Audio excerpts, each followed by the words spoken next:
శ్రీకృష్ణదేవరాయల కాలం నాటి ఆస్థాన కవుల గురించి తెలుసుకుందాం.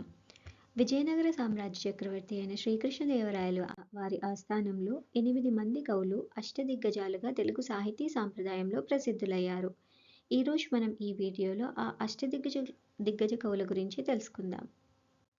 వారిలో మొదటివారు అల్లసాని పెద్దన. ఆంధ్ర కవితా పితామహునిగా పేరుగాంచిన అల్లసాని పెద్దన శ్రీకృష్ణదేవరాయల ఆస్థానంలో అష్టదిగ్గజములలో అగ్రగణ్యుడు. అతని ప్రసిద్ధ రచన స్వారోచిత మను సంభవం, మను చరిత్రం అని కూడా పిలుస్తారు. ఇక రెండవ వాడు నంది తిమ్మన. నంది తిమ్మనను ముక్కు తిమ్మన అని కూడా అంటారు. తిమ్మన రచన పారిజాతాపహరణం ప్రసిద్ధి చెందింది. ఇక మూడవ వాడు మాదయ్య గారి మల్లన. మాదయ్య గారి మల్లన అష్టదిగ్గజములలో ఒకడు. మల్లన 516 గద్య పద్యములతో కూడిన రాజశేఖర చరిత్ర అను 3 అశ్వాసముల కావ్యంను రచించాడు. ఇక నాలుగవ వాడు దూర్జటి. దూర్జటి శ్రీకృష్ణదేవరాయల అష్టదిగ్గజాలలో ఒకడు. కాళహస్తీశ్వర భక్తుడు. ఇతనిని పెద్ద దూర్జటి అని కూడా అంటారు.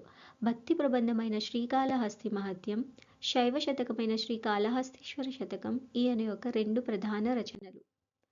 అయ్యలరాజు రామభద్రుడు. ఈయన ఆంధ్ర భోజుడు, సాహితీ సమరాంగణ సార్వభౌముడు.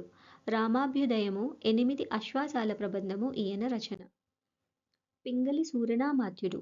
శ్రీకృష్ణదేవరాయల కొలువులోని అష్టదిగ్గజములలో పింగళి సూరనామాత్యులు ఒకరు. ఈయన రాఘవ పాండవీయము అనే ఒక అత్యద్భుతమైన శేషకావ్యంని రచించాడు. రామరాజభూషణుడు.